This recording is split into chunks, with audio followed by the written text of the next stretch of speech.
It is funny how maximum security prisons are called maximum because it is supposed to prevent people from actually escaping. But in the 1960s, 4 prisoners made this happen. They defeated the odds, and the impossible became reality. So I'm sure none of you have been to prison, hopefully. I hope I never do go to prison. I hope none of you ever go. And if you do, don't try to escape. So today I'll be going over the points of the history and its origin, the Alcatraz Island origin. Next, I'll be talking about the plan that the prisoners set out, one of the most devious plans in mankind. And my third point will be discussing a couple of theories of what happened to the men after they escaped. So starting things off, for the history, about 5000 BC, according to American Historama, Alcatraz Island was used as an island where no one could go. It was believed that evil spirits wandered on that island, and it was kind of represented as the Christianity form of hell. So fast forward many years to 1863. In 1863, Alcatraz became a military prison for the Union Army soldiers. This was the case when Union Army soldiers didn't follow protocol or they wouldn't follow directions.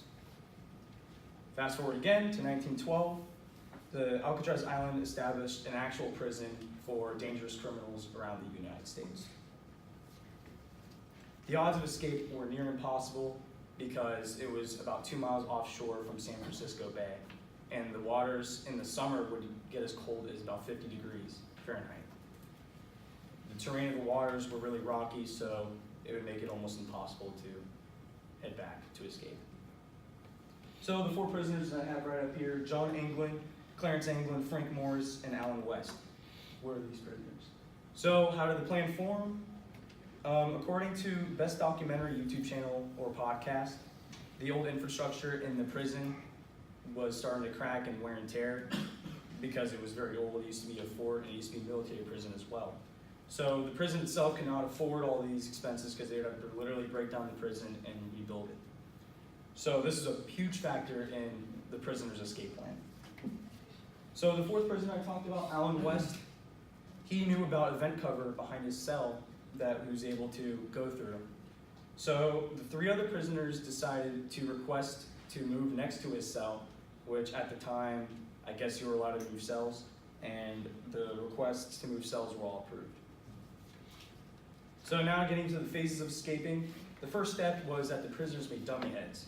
They collected bars of soap and they made the heads out of soap, cardboard, and human hair.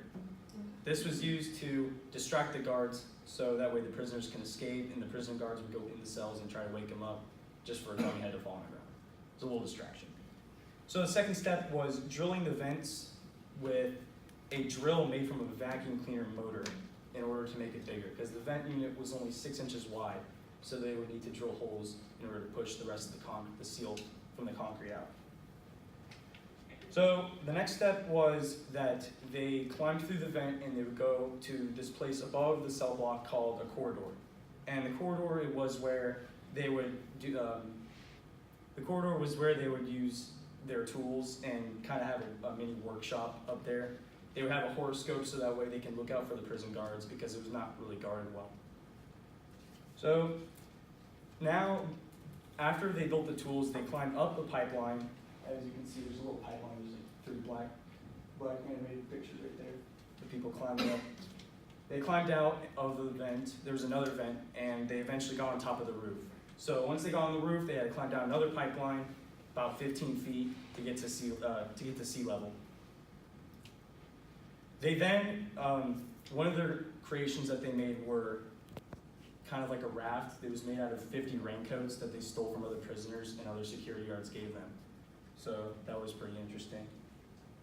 So now that the men actually escaped the prison, it is unknown if they actually made it back to the mainland. So I have 2 theories. The first theory is that they escaped, they somehow managed to keep the raft inflated for 2 whole miles with rough waters, very freezing water, and they made it back to the mainland. The only possibility with that is that they would have to steal a car, steal money, and steal clothes to even hide their identity.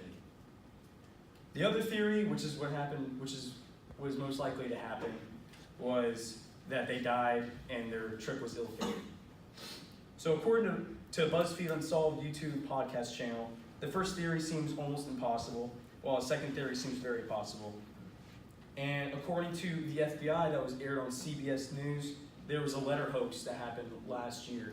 So it was, the allegation was that one of the prisoners, John England, actually survived, and they contacted the FBI saying, only jail me for a year and I'll tell you everything that happened. But this was a hoax because the results, there were scientists that did tests for the FBI, and the results were inconclusive. They did fingerprint tests and DNA tests, and it was inconclusive. So they weren't saying that it happened, they weren't saying it didn't happen. But there's no hard evidence of any of that.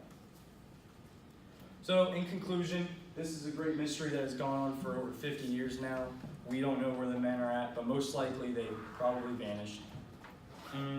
So today I talked about the history and the origin of Alcatraz Island. I also talked about the plan and how it was set out to be one of the most devious plans in history. And also I talked about a couple theories as well as my personal opinion. So my advice to all of you is don't go to prison. Thank you.